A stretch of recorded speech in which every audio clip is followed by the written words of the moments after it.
Crowdfunding, arisan zaman now. Nah, banyak orang yang bertanya-tanya, sebenarnya crowdfunding itu apa?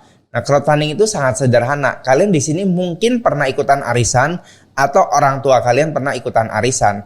Artinya kita ngumpulin dana dari teman-teman untuk diinvestasikan ke dalam misalnya usaha atau kita mau bikin film atau satu project tertentu. Nah, crowdfunding ini sebenarnya sudah sangat lumrah terjadi di negara-negara maju. Namun cukup populer di Indonesia sekitar 2-3 tahun terakhir ini. Nah, contoh dari arisan yang sederhana, misalnya si A, dia pengen bangun pabrik roti senilai 100 juta rupiah.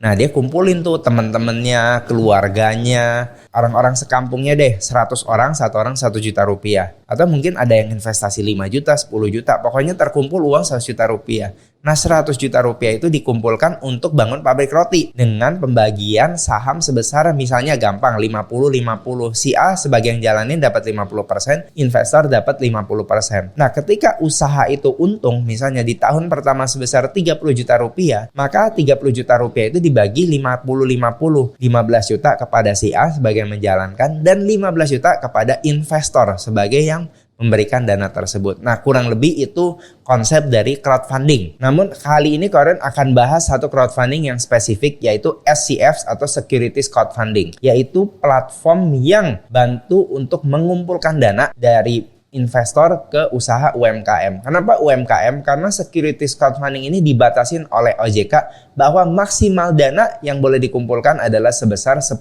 miliar rupiah. Nah, securities crowdfunding ini apa sih keuntungannya bagi UMKM? UMKM bisa mendapatkan pendanaan dengan cara yang lebih sederhana dan tidak perlu memiliki agunan. Yang kedua, UMKM juga bisa mengembangkan usahanya dengan dana tersebut karena akses dana menjadi lebih terbuka. Nah, bagi investor juga bisa mendapatkan imbal hasil dari usaha tersebut. Investor juga akan mendapatkan surat-surat berharga seperti saham atau surat tanda kepemilikan bersama atau surat tanda penerbitan hutang untuk memastikan pengembalian imbal hasil dari UMKM tersebut kepada investor. Namun kalian mau tekankan di sini bahwa investasi crowdfunding merupakan investasi yang high risk namun juga high return. Nah, kawan scale up, Anda bisa melakukan investasi crowdfunding di platform-platform yang pastikan sudah terdaftar oleh OJK dengan list sini.